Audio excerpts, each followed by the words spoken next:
Friends, welcome to Sameer के reaction. मैं हूं जरी और मैं हूं समीर और आज इस वीडियो पे भाई रिएक्ट करने वाले वो है IndiGo, king of Indian airlines and how IndiGo destroyed Kingfisher, Jet Airways and Sahara. तो पहले वीडियो देखते हैं और फिर अपना रिएक्शन देते हैं।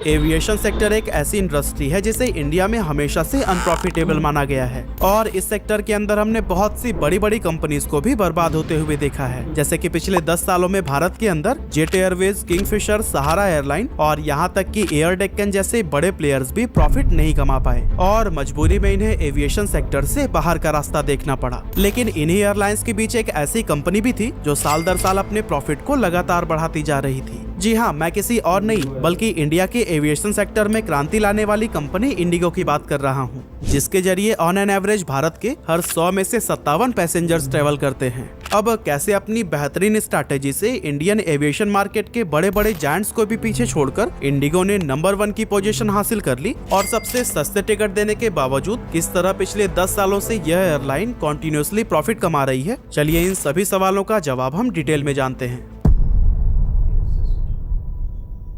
तो दोस्तों 2006 में इंडिगो एयरलाइंस को शुरू किया था राहुल भाटिया और राकेश गंगवाल ने। जब ये दोनों फाउंडर्स ने इंडियन एविएशन स्पेस में एंटर किया था तब मार्केट में एयर इंडिया, डेक्कन और जेट एयरवेज की तरह कई बड़े बड़े जायंट्स पहले से ही मौजूद थे। अब इन एयरलाइंस का इंडिया के आसमान में तो बड़ा कब्जा दिखाई देता था, लेकिन असल में ये कंपनीज लगातार लॉसेस फेस कर रही थी। वैसे तो इंडिगो एयरलाइन को 2004 में ही लाइसेंस मिल गया था, लेकिन बाकी कंपनीज के लॉसेस को देखकर इनके फाउंडर्स इस सेक्टर में आगे बढ़ने से घबरा रहे थे और यही वजह है कि 2 सालों तक काफी डीप स्ट्रैटेजी बनाने के बाद फाइनली 4 अगस्त 2006 को इंडिगो ने अपनी पहली उड़ान भरी। अब शुरुआत के कुछ साल बाकी एयरलाइंस की तरह इंडिगो को भी नुकसान झेलना पड़ा, जहां 2006-07 में 200 करोड़ रुपए तो वहीं 2007-08 में 234 करोड़ रुपए डूब गए। पर इनकी प्लानिंग इतनी जबरदस्त थी कि 2008 के बाद अचानक इंडिगो प्रॉफिट कमाने लगी, क्योंकि जहां इस टाइम सभी एयरलाइंस डूब रही थी वहीं इंडिगो को 2009 में 82 करोड़ रुपए तो 2010 में 484 करोड़ रुपए का प्रॉफिट हुआ।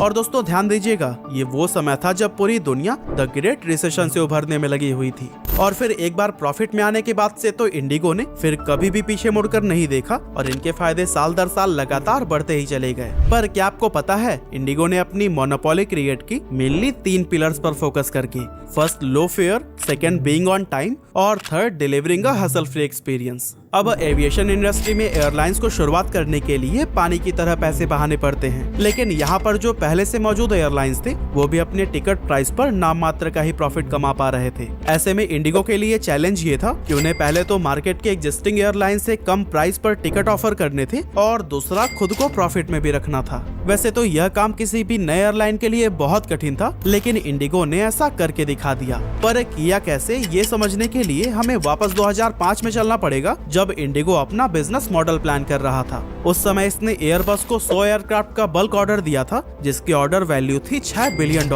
और ये उस टाइम एविएशन हिस्ट्री की सबसे बड़ी डील थी। अब एयरबस के एयरक्राफ्ट 1988, 90 और 92 में इंडिया के अंदर कई बड़ी दुर्घटना के शिकार हो गए थे, इसीलिए बाकी कंपनी सिर्फ बोइंग एयरक्राफ्ट को ही खरीदना प्रेफर करती थी और एयरबस को इंडियन मार्केट से अलविदा कहना पड़ गया था। लेकिन सवाल यह है कि राहुल भाटिया और राकेश गंगवाल ने एयरबस के एयरक्राफ्ट को खरीदने का रिस्क ही आखिर क्यों लिया? एक्चुअली दोस्तों इसके पीछे भी बहुत सोची समझी चाल थी। असल में अपने एयरक्राफ्ट्स की सारी प्रॉब्लम्स पर काम करके उसे फिक्स करने के बाद एयरबस इंडियन मार्केट में री एंटर करने का एक गोल्डन चांस तलाश रहा था। ऐसे में जब उसे इंडिया से 100 एयरक्राफ्ट का बल्क ऑर्डर मिला तो उसने उस ऑर्डर पर एक बहुत बड़ा डिस्काउंट भी दिया और कुछ रिपोर्ट्स का तो कहना है कि ये डिस्काउंट 50% तक था। अब इससे आप अंदाजा लगा ही सकते हैं कि इंडिगो को कितना ज्यादा प्रॉफिट हुआ होगा।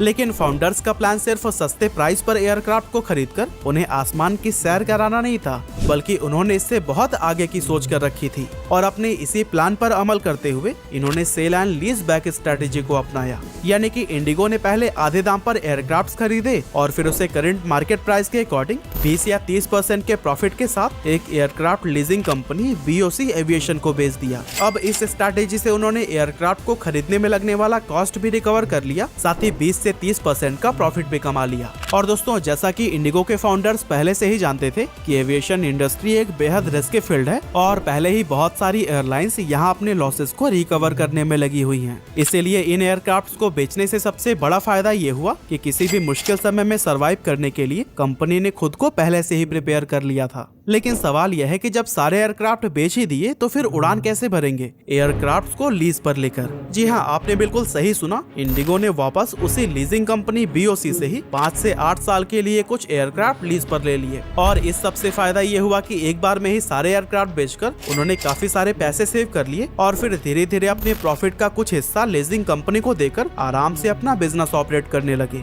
अब आप में से काफी सारे लोगों के मन में ये सवाल आएगा कि किंगफिशर भी तो लीज पर ही एयरक्राफ्ट को लेता था, फिर उसने प्रॉफिट क्यों नहीं कमाया? असल में इसकी वजह थी उसकी सर्विसेज। किंगफिशर लोगों को एक लग्जरी ट्रैवलिंग एक्सपीरियंस ऑफर करने पर फोकस कर रहा था, जिस वजह से उसे प्लेन के अंदर फूड, एंटरटेनमेंट सिस्टम और कई तरह की चीजें भी कैरी करनी पड़ती थी और इसकी वजह से प्लेन का फ्यूल कॉस्ट बढ़ जाता था। साथ ही लग्जरी चीजों को प्रोवाइड करने में भी काफी खर्च होते थे। ऐसे में न चाहकर भी कंपनी को टिकट का प्राइस बढ़ाना ही पड़ता था। अब इंडिया एक ऐसा देश है जहाँ लोगों को लग्जरी चीजें तो बहुत पसंद आती है, लेकिन उसके लिए एक बड़ा अमाउंट पे करना उन्हें बिल्कुल नहीं भाता। यही वजह थी कि किंगफिशर लग्जरी एक्सपीरियंस देने के बावजूद कभी भी प्रॉफिट मेकिंग बिजनेस नहीं बन पाया और विजय माल्या को कर्जे में डुबो दिया। वहीं अगर हम इंडिगो की बात करें तो उसने एक्स्ट्रा फैसिलिटीज को रिमूव करके सिर्फ उन्हीं पर अपना फोकस रखा जिसकी जरूरत सच में पैसेंजर्स को पड़ती है। इससे प्लेन का फ्यूल कॉस्ट काफी रिड्यूस हो गया। इसके अलावा इंडिगो ने कम स्टाफ के साथ बेस्ट सर्विस भी प्रोवाइड करने की कोशिश की। फॉर एग्जाम्पल, जेट एयरवेज जहाँ पर एयरक्राफ्ट 180 एम्प्लॉयज रख रहा था, वहीं इंडिगो ने पर एयरक्राफ्ट सिर्फ 96 एम्प्लॉयज रखे,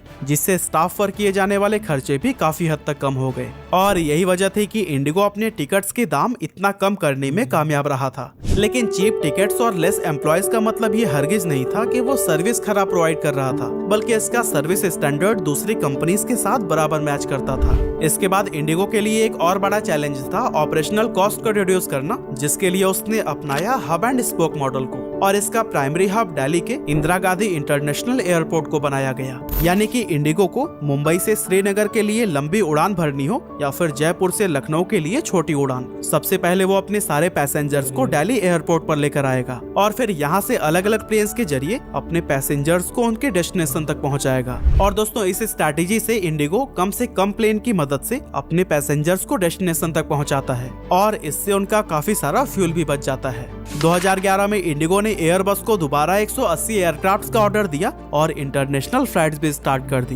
एक्चुअली इंडिगो यह काम पहले भी कर सकती थी, लेकिन इंटरनेशनल फ्लाइट के परमिशन के लिए यह जरूरी होता है कि वो एयरलाइन अपने देश में पहले 5 साल ऑपरेट कर चुकी हो। इंडिगो ने आगे के कुछ साल ज्यादा से ज्यादा पैसेंजर्स को अपनी तरफ अट्रैक्ट करके उन्हें अपना लॉयल कस्टमर बनाने पर फोकस किया। साथ ही कैश रिजर्व की वजह से मार्केट क्राइसिस या फ्यूल के बढ़ते दाम के बावजूद भी इनके बिजनेस पर कोई खास इम्पैक्ट नहीं पड़ा। इसके अलावा इंडिगो की एक और स्ट्रेटेजी बहुत कमाल की है और वो ये है कि इनके पास जितने भी एयरक्राफ्ट्स हैं वो सेम मॉडल के हैं, जबकि बाकी सभी एयरलाइन अलग अलग सर्विसेज देने के लिए अलग अलग मॉडल्स के एयरक्राफ्ट का यूज करती हैं। अब शुरुआत के उस दौर में एयरक्राफ्ट सेम होने का फायदा ये हुआ कि उन्हें अलग अलग प्लेन्स के लिए अलग अलग स्टाफ की ट्रेनिंग या हायरिंग नहीं करनी पड़ी। इन्हें संभालना आसान था और मेंटेनेंस कॉस्ट भी काफी लो हो गया। इस तरह कम कॉस्ट में on time and hassle free experience provide करके इंडिगो इंडियन एविएशन मार्केट का लीडर बन गया। आज इंडिगो के हर दिन 1600 फ्लाइट्स 101 अलग अलग डेस्टिनेशंस को कवर करते हैं और इस एयरलाइन ने अब तक 3000 लाख से भी ज्यादा पैसेंजर्स को डेस्टिनेशन तक पहुंचाया है। साथ ही इंडिगो को दुनिया के सबसे पंक्चुअल एयरलाइंस में भी शुमार किया जाता है। तो अब ये देखना काफी दिलचस्प होगा कि आने वाले टाइम में भी इंडिगो इसी तरह से नंबर 1 पोजीशन पर बना रहता है या फिर इसकी सबसे बड़ी कॉम्पिटिटर टाटा की विस्तारा एयरलाइन इसकी पोजीशन हासिल कर लेगा। वैसे इंडिगो के साथ आपका एक्सपीरियंस कैसा है, हमें कमेंट में जरूर बताइएगा। तो भाई काफी जबरदस्त इंफॉर्मेटिव वीडियो थी और भाई इंडिगो को जिस तरह जो है राकेश गंगाल और जो राहुल भाटिया उन्होंने स्टार्ट किया और किस तरह आगे लेके आए, मेरे ख्याल में सबसे ज्यादा जो डोमेस्टिक उसमें रूट पे भी या इंटरनेशनली भी इंडिया से जो लोग ट्रैवल करते हैं तो मेरे ख्याल में इंडिगो पे ज्यादा करते हैं। एयर इंडिया तो है ही, लेकिन अब जो है इंडिगो पे भी बहुत ज्यादा ट्रैवलिंग होती है। बाकी कंपटीशन में अब जैसे किंगफिशर तो मेरे ख्याल में बंद हो चुकी है और जेट एयरवेज भी शायद मेरे ख्याल में बंद हो गई है, या सहारा भी एक थी एयरलाइन। बाकी जो है विस्तारा एयरलाइन जो है, अब मुझे आज पता चला कि ये टाटा की है बेसिकली विस्तारा ना, ये भी काफी है कॉमन यूज करते हैं लोग।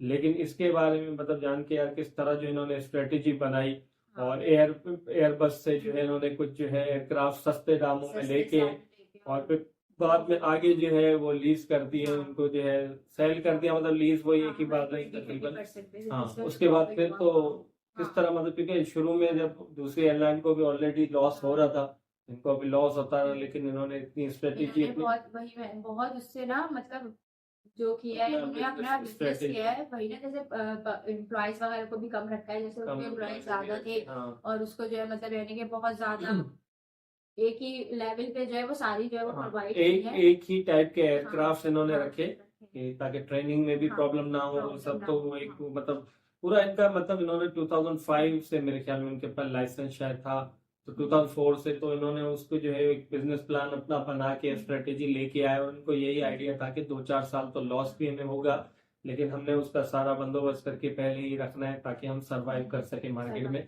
और जिस तरह जो है ये सर्विसेज प्रोवाइड करे, फिर इन्होंने अपना हब जो रखा है, बेसिकली हब वही होता है कि किसी भी एयरलाइन का जो है हब इस तरह होता है कि जैसे एमिरेट्स एयरलाइन का हब जो है दुबई है, तो दुबई ही उनको आना है। अगर एक फ्लाइट आ रही है मिसाल यूएस से आ रही है तो वो पहले दुबई जाके फिर कराची या दिल्ली या कहीं भी जाएगी, तो इसी तरह इन्होंने हब अपना रखा दिल्ली को। तो अगर एक फ्लाइट है जो कि मुंबई से है, वो मुंबई से दिल्ली आएगी, इस बार जो दिल्ली वाले पैसेंजर है वो जो है वहां से जो है वो उतर जाएंगे, ठीक है। उसके बाद जो है दूसरे प्लेन आपको दिया जाएगा, फिर वो अगर अगला जो रूट आपका होगा, जैसे मुंबई से अहमदाबाद आप जा रहे हैं तो दिल्ली होते हुए, तो इस तरह हाँ कनेक्टिंग ही है मतलब इसी तरह, लेकिन हब में आना लाजमी होता है, जरूरी होता है। तो इस तरह इन्होंने जो है स्ट्रेटेजी बना के, और किंगफिशर जैसे जो है मालिया विजय मालिया जो उनकी थी वो काफी लग्जरी में उसमें आती थी, बहुत ज्यादा उसमें जिस तरह की फैसिलिटी। लेकिन उन्होंने जो है ना अपना बिजनेस माइंड से वो वैसे उन्होंने लोगों को तो प्रोवाइड बहुत अच्छी चीजें की है, लेकिन बिजनेस पॉइंट ऑफ व्यू से जो है वो जो है ना मतलब उसमें ज्यादा पैसे लगाते गए लोन में फंस वो गए। बेसिकली अब प्रीमियम क्लास के लिए या अपर एलिट क्लास के लिए बेसिकली वो एयरलाइन थी एक तरह से ना, उसमें तो जो उसमें एक्सपेंस आपके ज्यादा हो रहे थे ना, बढ़ रहे थे, तो वो आपको प्रॉफिट मार्जिन कम हो रहा था, लॉस हो रहा था। इन्होंने जो चीज है उन्होंने कहा जो बेसिक है उन्होंने सिर्फ जो है वही प्रोवाइड किए लोगों को, और जो अपना प्रॉफिट मार्जिन भी रखा है, मतलब बहुत दिमाग बिजनेस बहुत अच्छा रखा है। मतलब इसमें वही है ना कि जिस तरह इन्होंने वो सारी चीज प्लानिंग की, तो जितनी इन्होंने प्लानिंग की उस हिसाब से वही कहा जा सकता है कि इन्होंने एक तो मिडिल क्लास लोगों को भी जो है वो किया होगा टारगेट, जो कभी कभार उनको ट्रैवल करना पड़ता है, फिर छोटे बिजनेसमैन जिनकी एक मीटिंग है आज सुबह को कहीं निकलना है, रात तक उनको मीटिंग करके वापस आना है, तो उनके लिए एक ऑप्शन इस तरह का सस्ता ऑप्शन बन गया, क्योंकि ट्रेन में भी लोग ट्रेवल करते हैं लेकिन ट्रेन में जाहिर थोड़ा टाइम बढ़ जाता है ड्यूरेशन, तो इसलिए हाँ तो उस इनकी कामयाबी में जाहिर इस तरह चीजों को जो ज्यादा अमल दखल है। इनका बिजनेस पॉइंट ऑफ व्यू बहुत अच्छा था, जिस मतलब माइंड से उन्होंने अपना सब कुछ सोचा और जिस ट्रेजेडी से ये हर चीज लेके चले ना, तो बहुत जबरदस्त था। तो आप लोग बताएंगे भाई आपने कभी इंडिगो से ट्रेवल किया नहीं किया, या क्या आपकी नजर में इंडिगो जो है इतना सक्सेसफुल है जितना वीडियो में बताया गया नहीं है। हाँ और थोड़ी सी अपनी अगर बात की जाए, देखिए हमारा पीआईए जैसे वो तो गवर्नमेंट के उसमें है, लेकिन अब कुछ प्राइवेट एयरलाइन भी, लेकिन मैं पीआईए की अगर बात करूं तो पीआईए का जो है डाउनफॉल ऐसे ही हुआ कि एक तो इन्होंने बहुत ज्यादा एम्प्लॉयज हायर कर लिए और गवर्नमेंट पे ही सारा बर्डन जा रहा है, गवर्नमेंट की एयरलाइन थी, अभी प्राइवेटाइज की बातें चल रही है लेकिन अब कोई खरीदने के लिए तैयार नहीं है।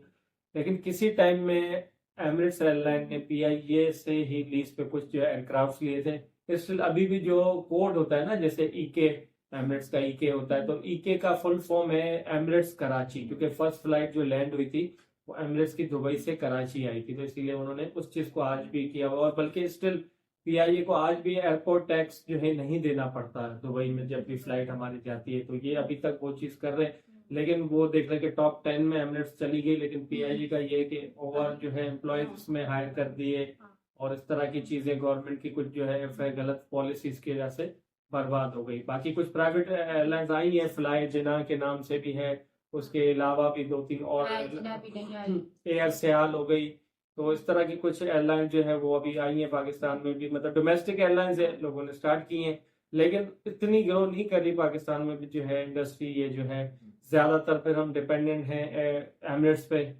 या फिर हम जो है कतर एयरवेज पे, क्योंकि हमारी मोस्टली यहाँ से फ्लाइट जो दुबई ही जाती हैं, फिर आगे किसी भी हम रूट्स पे जाते हैं। तो भाई होपफुली वीडियो आप लोग को अच्छी लगी हो, अगर अच्छी लगी तो वीडियो को लाइक कर दें, चैनल को सब्सक्राइब नहीं किया है तो उसको जरूर सब्सक्राइब करें। हाँ, और अगर कोई वीडियो सजेस्ट करना चाहते हैं तो आप कमेंट सेक्शन में कर सकते हैं, लिंक दे सकते हैं, वीडियो का टाइटल बता सकते हैं। मिलते हैं नेक्स्ट वीडियो में।